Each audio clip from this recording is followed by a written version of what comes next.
What's up everybody, Eric here with another EWE Reviews. Today we're going to be talking about Star Trek Picard Season 3, Episode 7. But before we get into that, please like the video, subscribe to the channel, let me know what you thought in the comments down below. But yeah, let's get into it guys, and as usual it's going to be first start of the episode spoiler free, then we go into the spoiler territory once I let you guys know that we're there. Real quick, sorry for the delay on this episode. This episode did come out like a couple days, like 2 weeks ago. I'm kind of been behind on some stuff, so gonna try and get Picard up to date these next couple days. So plan is to have all of Picard out. The season finale should be out next week. The plan is I want to get episode 7, 8, 9 out by the date before the 10 episode comes out, and then I'll try to get that review out the day of. That's my goal right now, so I'll let you guys know what happens. Alright, so let's actually get started with the information about this episode. The title of this episode is Dominion. So if you guys remember Star Trek Deep Space Nine, Dominion War, this is very related to that, and this episode is very dark, so we'll come down to my thoughts on the episode, but yeah, this episode was pretty dark. So this episode's named Dominion. It came out on March 30th, 2023. The cast includes Patrick Stewart, Jerry Ryan, Ed Spielers, Todd Stashwick, Gates McFadden. Now, let me pause for a second because I got a lot of people to show on the screen real quick. I think Gates McFadden was the last person I said. Then Amanda Plummer, LeVar Burton, Brett Spiner, and someone that I am apologize because I haven't been putting her in here, Ashley Sharp Chestnut, the one that plays Sydney. I haven't been putting her here, and she's actually had a pretty big role recently, so I'm like, I should give her due and put her as part of it. With a runtime of 46 minutes for this episode. Alright guys, so basic plot of this episode, we're still coming off of what happened in episode 6, so Data's around now. If you notice in the names, I didn't include anyone that was on the strike, so, and also Worf and Raffi. Like, there's a lot of people missing in this episode, but we'll see them in the next episode. So yeah, right now in this episode, we're just going to be dealing with the Titan, what's going on over there. It's a pretty interesting episode. It's very dark. It was more dark than I actually expected it to be. So yeah, we're going off of that now. We're trying to figure out what's going to go on with the Titan and the Shrike, what's happening there. In the spoiler section, I'll go more into it, but that's as much as I can really go into the plot without giving too much away. A lot happens in this episode. But yeah, it's the Dominion.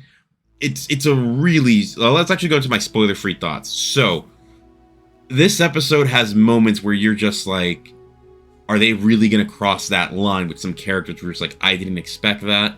We have a lot more of B4 and Lore in this episode. Not B4, Data and Lore.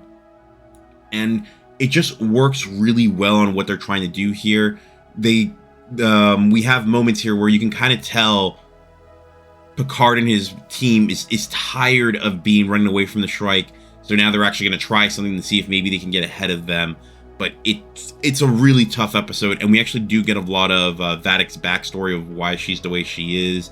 I'm not sure why I call her they. I don't think they have sex. But yeah, there's a lot of great stuff in this episode, and I was very surprised because for Star Trek, this was a very dark episode. I cannot keep that low enough. It was very dark. I was very surprised by the stuff they did in this episode. But all right, guys, let's actually move on to my score. Sorry that I'm trying to run through this quickly because I also got to get the episode 8 review done today. So I'm going to give this episode an 8 out of 10 for great. I thought what was here was really different than when we saw in the last episode. The last episode I gave it a 10. It's hard to follow up after a 10, but I thought this was a really good try. Especially this episode, it's like things are not going great, and just seeing the differences of everyone being hopeful to like what was the actual reality of what happened afterwards. And yeah, it's really cool. I definitely recommend you watch it. The last 10 minutes are very like, oh damn, what are they in for? So yeah, I definitely recommend you go watch this episode, give it a shot, let me know what you guys think. But yeah, if this is as far as you guys are going, thank you for watching. Please like and subscribe to the channel. I'm gonna go into the spoiler section now, so let me give you guys a warning. So 5, 4, 3, 2, 1. Alright guys, welcome into the spoiler section of the episode where we run through the entire episode. I'll let you know my thoughts. There are some stuff in this episode that I was like, I'm not sure if that really makes sense, but So at the beginning of the episode, we find the Titans hiding in a scrapyard, and what they're trying to do is look for allies, and Seven's talking to who we presume is Tuvok at first, And at first it does sound like this is Tuvok, and you're just like, okay, they got an ally, cool. And then out of nowhere, a 7 gives him a question that he gets wrong, and she's like, this isn't Tuvok. And yeah, it turns out that it is a changeling. We do see Jonathan Frakes for a second here, where the changeling does change into him, but I didn't actually put him in the cast for it, just because I didn't think he was really enough in this episode for me to really justify him putting him there. And I already put so many people in the thing. All right, so now we move on to Beverly and what's the person's name? Beverly, Picard, and Geordi, and they're trying to talk about what they can do, what is their plan. And Beverly does think that she might have a way of doing stuff, but she's in a moral dilemma, because if she does what she wants to do, that means that they're finding a way to track the changelings based solely on their biology. And that's kind of a no-no. So she's having a moral dilemma to go with that. But later in the episode, they have an even harder one where it's like, oh crap, what's going on? And from here, we actually now switch to Data. And at this point, they don't really know what this Data is. It has memories of the other Data's daughter, I believe. One of her memories are in there. I could be wrong about who that is. Before Data and Lore.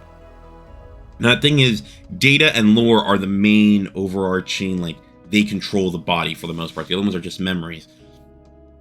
So what's going on is there's a partition between them. And it's hard to know, well, who's in control, what's going on. So that's really what we're trying to figure out. What is this this creature? But there's more to that later in the episode. So now we actually find out that Picard's body, the thing that they think he died of, it might have been misdiagnosed, and that might not be exactly what they thought it was. And this is the same thing that Jack has. So it's very possible that there's something different there. There's an anomaly that they don't exactly know. We actually now go to Vadic on the Shrike, and she's not getting anything out of Riker and Troy. They're not giving up their team. They're just like, no, we're not going to do anything. We have this. Let's go to this funny moment now, and Vadic's just in trouble with her bosses, and they're like, oh, we can take things from you and stuff like that. She's in trouble for what she's doing, so now she definitely has to go get the Titan. All right, let's go back to the Titan for a second, and we have this funny moment. Like in the last episode, we said, "Oh, there's something going on between Jack and Sydney," and sure enough, stuff's going on, and we start getting this idea like, is Jack able to hear people's minds? And we're starting to get maybe an understanding of his abilities and why they're after him. But this was like the first thing where he was actually able to hear Sydney's thoughts, and he was kind of asking her about her quarters, and it's kind of like he was trying to, get in her bed. It was a little bit weird, but okay. But they were flirting. Then we actually go to the bridge now, and we see everyone, and they get a code, a prefix code, and it's coming from the Shrike, and it's more that Riker wanted to help them get their location. So what it is they use Riker's code to find the Titan. However, it also sends a message to the Titan that the code has been compromised. So that's pretty cool. So they at least know the Shrike's coming, but they know that the Shrike it's the Shrike coming after them. So, it's really cool. And then Jack is kind of trying to tell his dad that he can read minds, but it doesn't really fully go there yet. But Jack is trying to talk to him. He's even saying, like, I'm tired of being on the defensive. We should go attack and stuff like that. So they're going to set a trap. So now the Shrike arrives, and they go in, and right away, who do they find? They find Jack. And Jack then runs away. They're trying to set up the trap to be able to catch people. And weirdly enough, the trap works. They catch all the changelings, including Vadic. And it was definitely something I wasn't expecting to see. But then, of course, something bad has to happen because it's Star Trek, and something has to pull the plot forward. So what happens here is that Geordi ends up leaving where Lore's at and Data, and Lore's taking control of the ship. And it's just like, crap, Lore's in control of the ship. And then Picard and Beverly end up doing good cop, bad cop on Vadic. And she kind of knows that their game that they're playing. But this actually goes very extreme, where you actually find out why Vadic is the way she is. And I gotta give credit to Vadic right here. I'm like, you know what? Yeah, you might be justified in the stuff you're trying to do. They did experiments on her, and they did stuff like the body that she's in is the body of, like, the shape of her captor. she looks like her captor to remind herself of her hate. And I'm just like, that's very powerful right there. Because I mean, so back on Daystrom Station, they actually did experiments on her and her siblings. And I was like, you know what? I kind of get why they hate Starfleet so much. Starfleet kind of deserves it for the stuff they did to them. So in that aspect, I'm like, I get it. Is it the best story? No, but at least they made it make sense. So I'll give them credit where it's due. But like I said, it was strong, and it brings a gray area a lot to like Starfleet, even though they've already been doing a great job with the gray area with Starfleet. But then Beverly and Picard, they're kind of thinking about killing her. And I will say right now, I don't buy this part. This is why I can't give this episode a 9. I'm like, I can't buy that Picard and Beverly would have tried to just murder her. I don't think that's not them.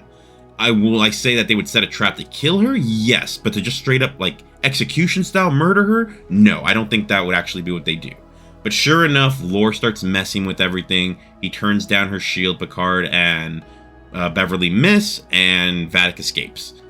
Alright, so now that Vadic's gone, the shields have been brought down, and Jack and Sydney both get in a fight with each one with a changeling, and Jack is able to defeat his. However, Sydney's kind of screwed and it's beating the crap out of her, and Jack kind of takes control of her body, kind of tells her what to do. It looks like he's in control of her body, and we get into like this weird moment where Jack beats Sydney's able to win the fight, but even Sydney's now very confused about Jack, and it's just been very weird. We then go back to Data for a second. He's able to take control of the body for a second, but even in that time, it's like Lore's already caused all the problems he needs to. And the episode actually ends, like, we have this crazy moment where, like, Beverly is able to tell everyone where Vadic and her goons are going, but it's too late. Shaw isn't able to stop her before she gets on the turbo lift. And we actually do have in the next episode something crazy about, like, that turbo lift scene that, like, right away starts with 7. But, yeah, Vadic ends up taking control of the ship, and she is now in control of the Titan. And that's how the episode ends. But I actually love this part of, like, that's how the episode ends, because it's so dark, and it's like, the villains have won for now. And I'm like, we kind of need that in a lot of these shows. I actually like that idea, because it adds more to the climax. So I really enjoyed this episode. Like I said, it's a solid 8 out of 10 for me. But guys, please let me know what you thought in the comments down below. Please like the video, subscribe to the channel. And yeah, I'll get another episode out as soon as I can for episode 8. Hopefully they're out on the same day, but no promises. But yeah, thanks for watching, guys, and I'll talk to you soon. Bye.